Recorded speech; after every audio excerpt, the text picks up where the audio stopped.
कहते हैं कि अपने लिए तो जिए तो क्या जिए, तो जिए दिल जमाने के लिए जिए। लेकिन ऐसे में ये सारी कहावतें, ये सब कुछ धरी की धरी रह रही है बिहार में, क्योंकि बिहार में मानो ऐसा ट्रेंड चल रहा है कि अगर समाज सेवा किया तो आपको जेल जाना पड़ सकता है। और आज हम इसी पर चर्चा करेंगे, क्योंकि जिस तरीके से स्थितियां बदल रही है और ऐसे में क्या लगता है कि अगर आप समाज सेवा किए तो जेल जाना पड़ेगा।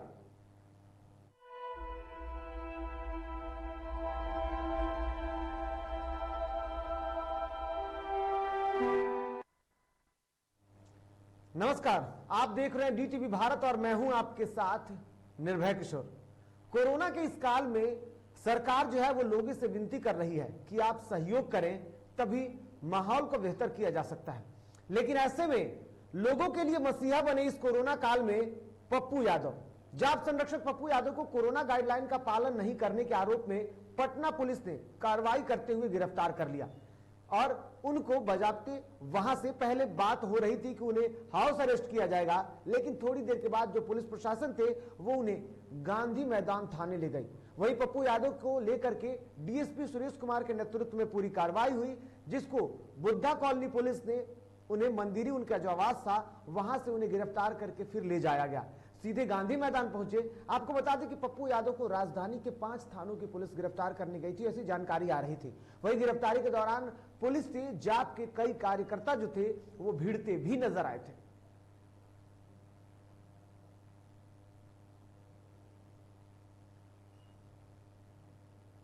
तो बिल्कुल आपको बता दूं कि जाप संरक्षक पप्पू यादव को हिरासत में लिया गया और फिलहाल वो पटना पुलिस के ही कस्टडी में है और उनसे पूछताछ की जा रही थी। पप्पू यादव के जो वकील हैं वो भी गांधी मैदान थाना पहुंचे और वहां पर जब उन्होंने पत्रकारों से बातचीत किया तो उन्होंने साफ तौर पर कहा कि पुलिस प्रशासन ने फिलहाल किसी भी तरीके की कोई जानकारी नहीं दी है, क्योंकि जब तक उनसे बात नहीं होगा और जब तक आरोप जो तय नहीं होंगे उसके एवज में बचाव के लिए फिलहाल कुछ किया नहीं जा सकता। ऐसे में पुलिस उनसे पूछताछ कर रही है और पप्पू यादव सुबह से लेकर अब तक वो गांधी मैदान थाने में ही है और वहां पर उनसे पूछताछ चल रही है। खबर यह भी आ रही है कि पप्पू यादव के खिलाफ 5 थानों में कई मामले दर्ज हुए हैं, जिसमें से सबसे अधिक जो है वो कोरोना गाइडलाइन का बखूबी पालन नहीं करना, मास्क नहीं लगाना और लॉकडाउन में लोगों की सेवा करने के लिए जब पप्पू यादव बाहर जाते थे तब उन्होंने किसी भी तरीके से प्रशासन से कोई अनुमति नहीं ली थी और किसी भी तरीके का कोई पास या फिर कोई अनुमति से जुड़े हुए कागजात उन्होंने नहीं लिए थे। वही पप्पू यादव की गिरफ्तारी के बाद जो उनके कार्यकर्ता थे वो उनके साथ मौजूद थे। नहीं बताएंगे, क्यों गिरफ्तार किए? नहीं बताएंगे, बता दिए, मालूम है उन्हें। कहाँ हम लोग ऐसा नहीं है, गिरफ्तार किया गया हमको बता दिया, मालूम है, कहाँ मालूम है, बता दिया गया हम लोग गिरफ्तार किया गया, हमें गिरफ्तारी का कारण बता दिया गया। सर आप लोग ऐसे नहीं होता है, 2 गज की दूरी बरकरार नहीं रखा है, हम लोग हमेशा 2 गज की दूरी और मास्क है दूरी। मैं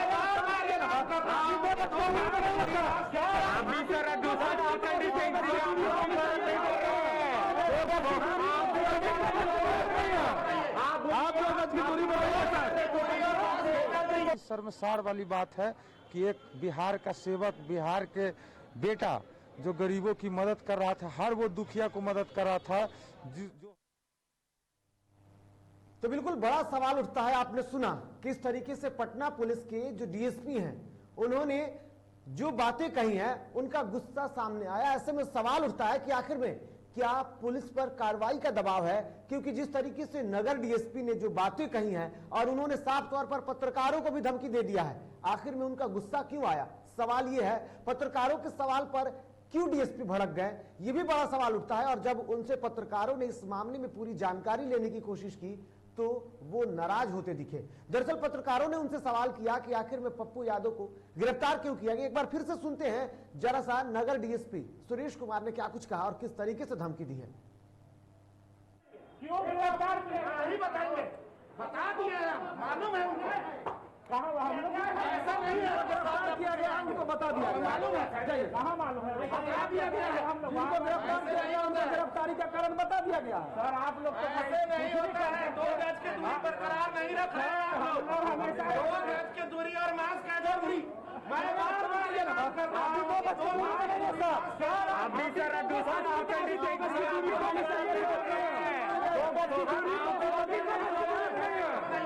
आप 2 गज की दूरी बनाइए सर, आपके प्रशासन में 2 गज की दूरी।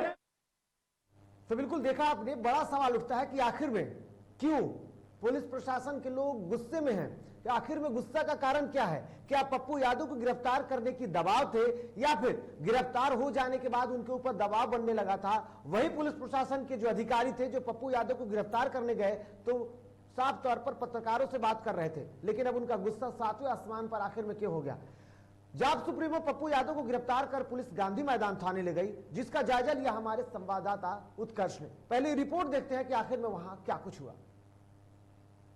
जाप सुप्रीमो पप्पू यादव को अरेस्ट कर लिया गया है। पहले ये तस्वीर देखें, ये गांधी मैदान थाने की तस्वीर है जहां पर जाप सुप्रीमो पप्पू यादव को यहां लाया गया है, क्योंकि सबसे बड़ा कारण जो उन पे लगा है वो लॉकडाउन में वॉलेशन का है। क्योंकि जो बीते दिन चाहे वो उनका सेवा दल चल रहा हो, चाहे लोगों तक खाना पहुंचाना हो, चाहे मदद पहुंचाना हो, उसको लेकर कई सारी धाराओं के तहत उन पर केस किया गया है। हालांकि सुबह उनके आवास पर डीएसपी लॉ एंड ऑर्डर आए थे, उसके बाद उनको वहां से जबरन लेकर गांधी मैदान थाना लाया गया है। पहले आप तस्वीरें देखें किस तरीके से यहां पर फोर्स को डिप्लॉयड किया गया है, लोगों को, समर्थकों को बाहर रखा गया है। 5 थानाओं में उन पर केस हुआ है। पहले तो पीएमसीएच पे हुआ है। इनके पहले तो आप ये देख लें कि ये इनका निजी जो वाहन है जिससे वो जाते थे उस पर भी केस हो गया है। इसका भी चाबी पुलिस ने जब्त कर लिया है। कहीं ना कहीं ये जो खबर है वह लोगों तक पहुंच रही है, क्योंकि ट्विटर पर भी ये ट्रेंड कर रहा है कि हैशटैग रिलीज पप्पू यादव। ये वो गाड़ी है जिससे पप्पू यादव जाते थे। आमतौर पर ये अमनौर भी गए थे, वहां पर भी इन पर केस हो गया, क्योंकि जो बीजेपी से सांसद है राजीव प्रताप रूढ़ी, उनसे भी उनके जो निजी घर पर 40 एम्बुलेंस लगे थे उसका भांडाफोड़ करना हो, चाहे राजधानी पटना में जिस तरीके से ऑक्सीजन सिलेंडर नए नए फेंके हो उसके भांडाफोड़ कर रहे थे, तो कहीं ना कहीं सरकार की फजीहत हो रही थी। ऐसे में सबसे बड़ी खबर आज सामने आई कि पप्पू यादव को पुलिस ने अरेस्ट कर लिया है और अरेस्ट करके गांधी मैदान ले आए हैं। जो कुल 5 थानों में उन पर केस हुआ है उसके तहत आज उन्हें यहाँ पे ले आया गया है। अब देखना यह है कि किस तरीके से आगे की कानूनी प्रक्रिया होती है, क्योंकि जो पप्पू यादव हैं वो लोगों तक सहायता पहुंचा रहे थे। एक तरफ लोगों की जो मजबूरी थी सब सुन रहे थे। ये जानते हैं किन किन कारणों की वजह से जो पप्पू यादव है उन पर केस दर्ज हुआ है। देखिए, कारण कुछ नहीं है। पहले अचानक पुलिस आती है, घर में कहती है कि आपको हाउस अरेस्ट किया गया है, तो फर्जी एफआईआर तो 2 हो ही गया था। कौन कौन सा फर्जी एफआईआर किया? फर्जी वही हुआ ना कि आपने 40 एम्बुलेंस को क्यों जनता को दिखाया? हम छुपा के रखे हुए थे भाई, आपको क्या दर्द हो रही थी? तो ये तो जनता के सेवक थे, तो क्यों नहीं ये करते जनता के हित में? जहां एम्बुलेंस की किल्लत हो रही थी उस स्थिति में इन्होंने एम्बुलेंस को उजागर किया। सरकारी अस्पताल में जितनी कमियां हैं, नर्स है, डॉक्टर है, एक वार्ड बॉय जो होता है जब को डेथ बॉडी को उठा के इधर से उधर करने का 20,000 रुपया लेता है। ये सब सभी का वो लड़ रहे थे, अचानक लड़ाई लड़ रहे थे, और वो स्थिति में इस तरह का जो काम हुआ, कितना ही शर्मसार वाली बात है कि एक बिहार का सेवक, बिहार के बेटा जो गरीबों की मदद कर रहा था, हर वो दुखिया को मदद कर रहा था, जो हॉस्पिटल में पीड़ित था, जिसको ऑक्सीजन नहीं था, दवाई नहीं था, यही दमनकारी राज सरकार और भाजपा के मिली। डीएसपी साहब है, उन्होंने क्या बताया कि किस किस धारा के तहत उन पर अभी केस किया गया? और अरे भाई, बना रहे हैं ना, फर्जी ना बना रहे हैं, तो ये बिहार की जनता देख नहीं रही है। बिहार की जनता अब देख रही है ना, इसका जवाब मिलेगी। हम सभी बिहार की जनता से अपील करना चाहते हैं कि अपने सोशल मीडिया में कड़ा विरोध करें, और एक आपका बेटा, आपका सेवक आज आपके बीच नहीं है। जब आप फोन करिएगा कि फलाना हॉस्पिटल ने एक दिन में 2 लाख बिल वसूले, तो उस समय आपके पास कोई नेता नहीं आएगा, कोई सेवक नहीं आएगा, सिर्फ पप्पू यादव जी को छोड़ के। तो ये आम जनता भी इसको समझ रही है, इसलिए ट्विटर पर ट्रेंड भी कर रहा है कि हैशटैग रिलीज पप्पू यादव। ये जो ट्रेंड है वो दूसरे नंबर पे आ गया है, और साफ तौर पर राजू दानवीर जो हैं, जाप के प्रवक्ता, उन्होंने साफ तौर पर कहा है कि ये जो फर्जी केस किया गया है और आम जनता तक जो पप्पू यादव सहायता पहुंचाते थे उन पर केस किया गया है। और वो तमाम साफ तौर पर अपील भी कर रहे हैं लोगों से कि वह बढ़ चढ़ कर हिस्सा ले, और ट्विटर पर ट्रेंड जो चल रहा है हैशटैग रिलीज पप्पू यादव, उसको आगे भी बढ़ाएं। कैमरा पर्सन अमित के साथ मैं उत्कर्ष, टीटीवी भारत, पटना। तो बिल्कुल आरोप प्रत्यारोप का तो दौर लगातार जारी है, लेकिन ऐसे में पप्पू यादव ने अब एक पोस्ट किया है। जरा सा उस पोस्ट के बारे में भी मैं आपको बता दूं। पप्पू यादव ने जो पोस्ट किया, इसमें उन्होंने ऐलान कर दिया है और जनता से भी अपील की है पप्पू यादव ने कहा कि बिहार की जनता से मेरा आग्रह है कि अगर आप बिहार को बचाना चाहते हैं, बिहार में गौतम बुद्ध और महावीर के परोपकारों की परंपरा को बचाना चाहते हैं, तो साफ तौर पर गरीबों और जरूरतमंदों लोगों की आवाज को बुलंद रखना चाहते हैं, लोकतंत्र को बराबर रखना चाहते हैं, तो प्रदेश भर में सरकार के इस रवैये के खिलाफ गिरफ्तारी के लिए तैयार हो जाइए, क्योंकि आज ही ये मौका है, बाद में ये मौका नहीं मिलेगा। तो पप्पू यादव ने जहां उनसे पूछताछ चल रही है, उन्होंने कुछ फोटो भी पोस्ट किए और इसमें उन्होंने इस बात को लिखा है। लेकिन ऐसे में पप्पू यादव की गिरफ्तारी को लेकर के अब कई पार्टियां जो है वो लगातार इस पर आरोप और प्रत्यारोप जो है वो कर रही है। पटना पुलिस द्वारा जाप संरक्षक पप्पू यादव को हिरासत में लेने के बाद सियासी गलियारों में बयानबाजी जो है वो तेज हो गई है। एक तरफ जहां सत्ता पक्ष कह रहा है कि पप्पू यादव को लॉकडाउन उल्लंघन मामले में गिरफ्तार किया गया है, तो वहीं विपक्ष इसे सरकार की विफलता के तौर पर देख रही है। पुलिस ने कार्रवाई की है, पता नहीं क्या मामला है, लेकिन जैसा कि मुझे जानकारी हुई है शायद लॉकडाउन उल्लंघन का मामला है। मैं समझता हूं कि जो जनप्रतिनिधि हैं या इतने बड़े ओहदे पर रहे हैं, उन्हें लॉकडाउन का पूरा पालन करना चाहिए। कोरोना का जो के लिए जो गाइडलाइन जारी हुआ है, जो प्रोटोकॉल है, उसका पूरा पालन करना चाहिए, क्योंकि वो उदाहरण बनते हैं, लोग उनका अनुकरण करते हैं। और कोरोना की इस जंग में जब हम इसके गाइडलाइन का पालन करेंगे तभी हम कोरोना को हरा पाएंगे। और इसलिए मैं समझता हूं कि निश्चित रूप से इसका पालन करना चाहिए और सबको मतलब उस हिसाब से रहना चाहिए जिससे संक्रमण नहीं फैले। और यहाँ वहाँ बराबर भटकते रहने से, जाते रहने से संक्रमण फैलेगा और इससे संकट में आएगा मामला। और इसलिए मैं समझता हूं कि आज इंसानियत खतरे में है। सबसे पहले लोगों का जान बचाना जरूरी है। राजनीति होती रहेगी और जान बचाने के लिए सबको जो गाइडलाइन है उसका सख्ती से पालन करना चाहिए। पिछले कोरोना काल में जिस तरह से स्थितियां बनी, नेता प्रतिपक्ष जनसेवा के लिए जब लोगों के पास जाना शुरू किया और अपनी बात रखने लगे, तो यही बिहार के सरकार के मुखिया नीतीश कुमार जी ने नेता प्रतिपक्ष तेजस्वी यादव जी पर 5 से अधिक लॉकडाउन उल्लंघन और कोरोना का केस उन पर डाल दिए। अब अपनी नाकामियों को छिपाने के लिए ये कुछ भी कर सकते हैं। जनसेवा के लिए कोई नेता निकलेगा, इनको आईना दिखाएगा, सच्चाई से रूबरू कराएगा, तो इनको मिर्ची लगती है, आपा खो जाते हैं और ये किसी पे केस कर सकते हैं। ये जिस तरह से इन्होंने आपा खोया है, ये बिल्कुल मतलब ये कह दे तो अतिशयोक्ति नहीं होगी, यह जो है नरभक्षी का रूप धारण कर लिए है। अरे भाई, मानवता भी कुछ है, लोकतंत्र में लोक लाज भी कुछ है।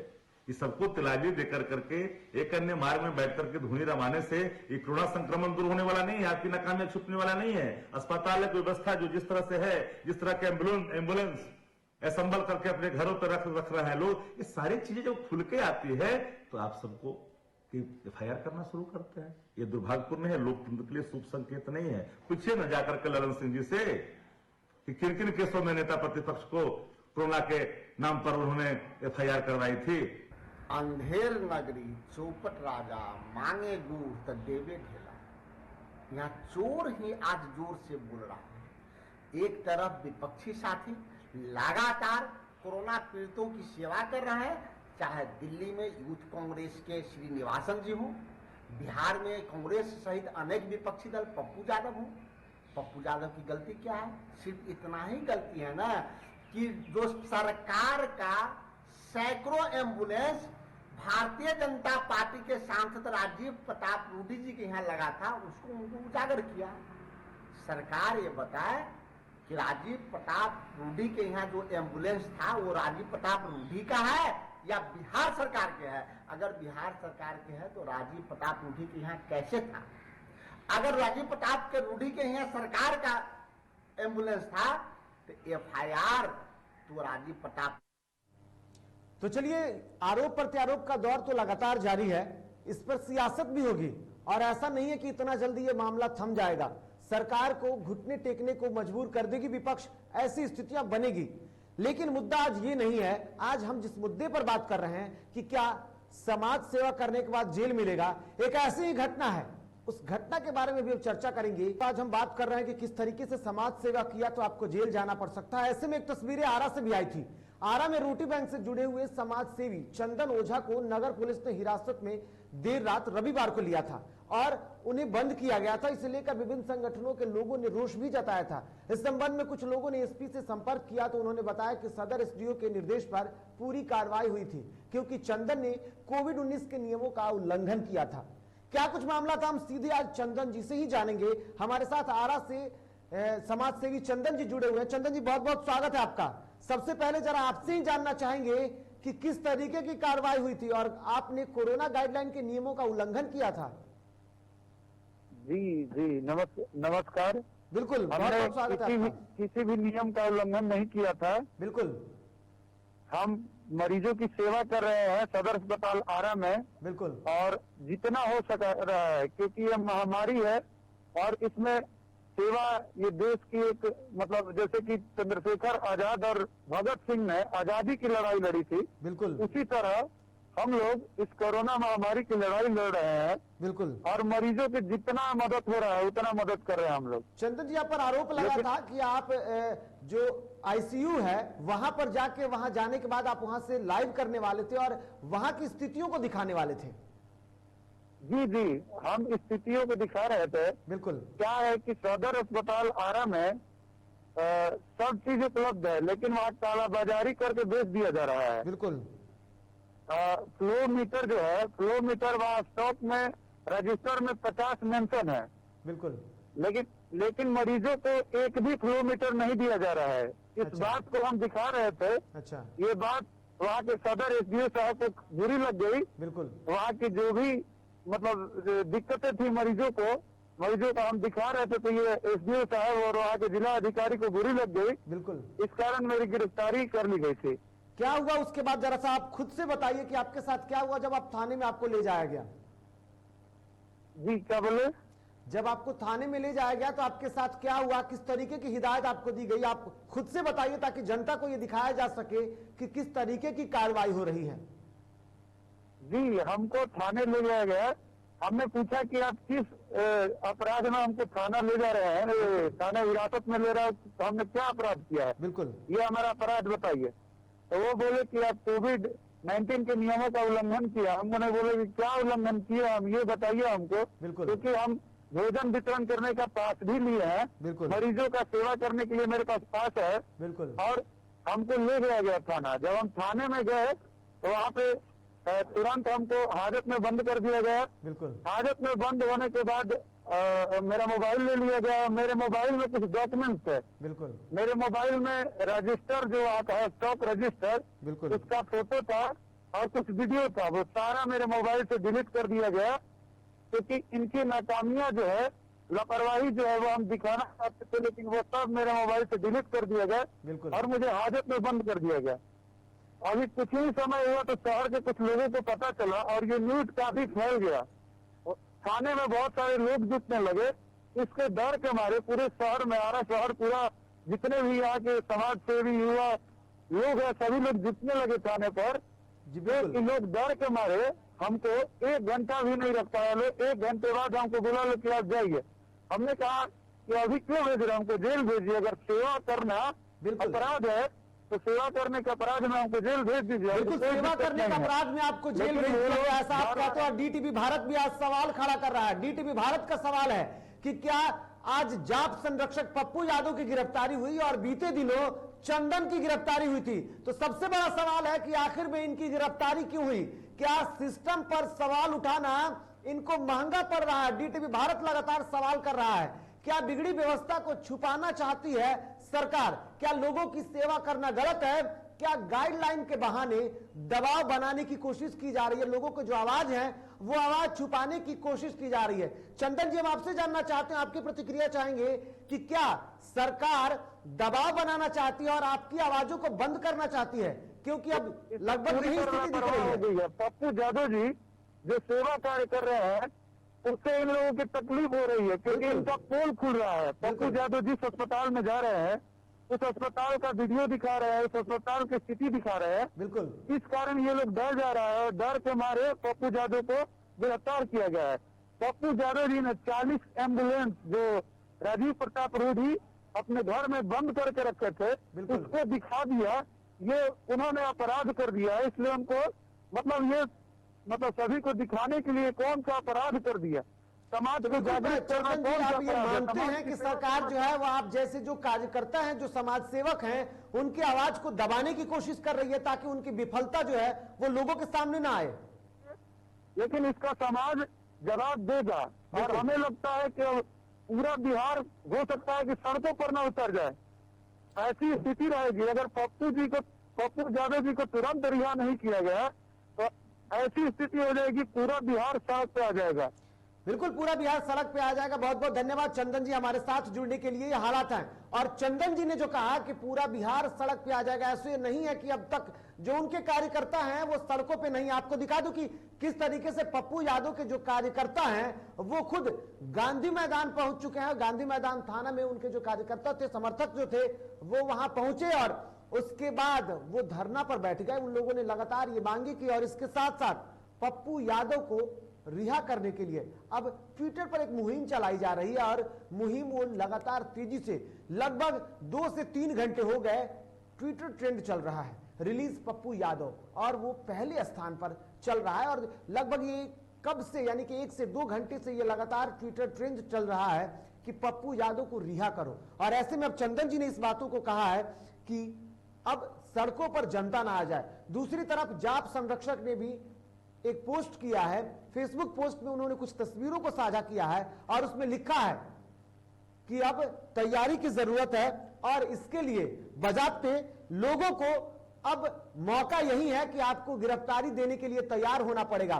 पप्पू यादव के समर्थक सड़कों पर हैं, गांधी मैदान में प्रदर्शन चल रहा है और इसको लेकर के जो वहां स्थानीय थाना है उन्होंने लोगों से अपील की है कि आप कोरोना के गाइडलाइन का पालन करते हुए चले जाएं, लेकिन लोग मानने को तैयार नहीं है। और ऐसे में अब पप्पू यादव को छोड़ने के लिए, हालांकि खबर यह भी आ रही थी कि पप्पू यादव को रिहा करने के लिए कुछ शर्तें रखी गई हैं और उन शर्तों के बाद हो सकता है कि कहीं बात बन जाए तो शायद पप्पू यादव को रिहा किया जा सकता है।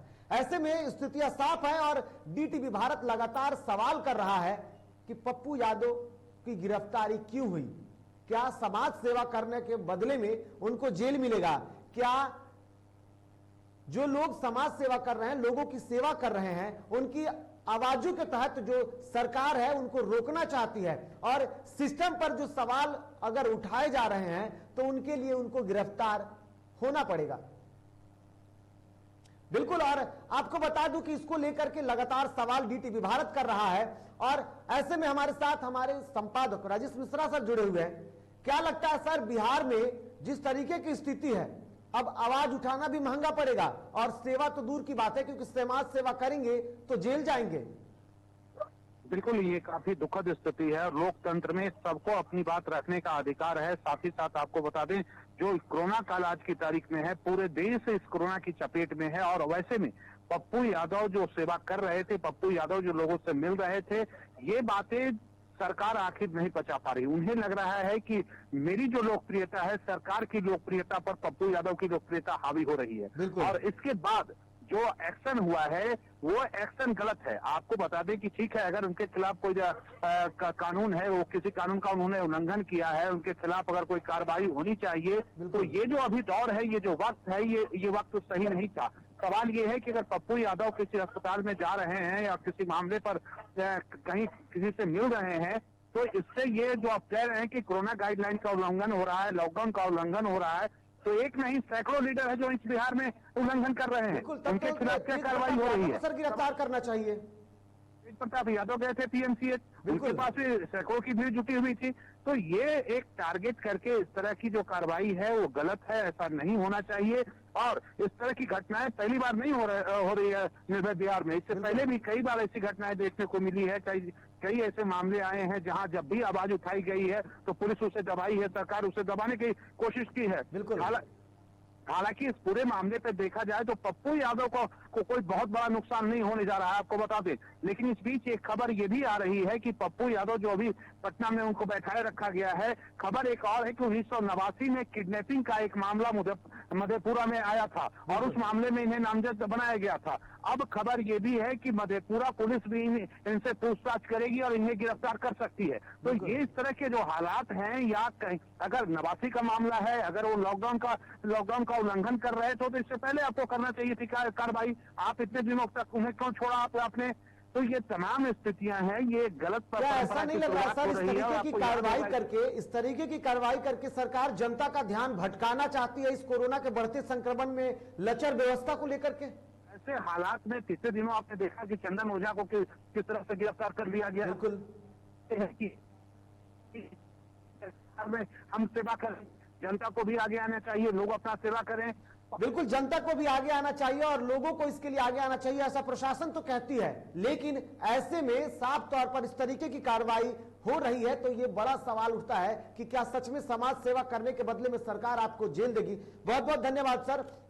तो ये हालात हैं और ऐसे में सवाल उठता है कि क्या इससे पहले साल 2012 में जब पटना में खुद सुप्रीम कोर्ट के जस्टिस पहुंचे हुए थे और वहां पर पूर्व जो जस्टिस थे उन्होंने कहा था कि बिहार में अघोषित लॉकडाउन, माफ कीजिएगा, अघोषित आपातकाल है। जस्टिस कार्जू ने इस बात को कहा था। उन्होंने ये कहा था, लालू प्रसाद यादव के कार्यकाल को उन्होंने फ्रीडम बताया था और कहा था उस वक्त फ्रीडम ऑफ प्रेस की आजादी थी, लेकिन अब बिहार में फ्रीडम ऑफ प्रेस नहीं है। और वही स्थिति दिख रही है कि बिहार में अगर सरकार के खिलाफ बोलोगे तो आपके आवाज को बंद कर दिया जाएगा, अगर समाज सेवा करोगे तो आपको जेल भेजना पड़ेगा और आप जेल जाएंगे। तो अगर ऐसे जेल जाना पड़ेगा तो सरकार के उन लोगों को भी जेल भेजो। और ये सवाल है, ये सवाल आपके लिए कि क्या अगर ऐसी स्थिति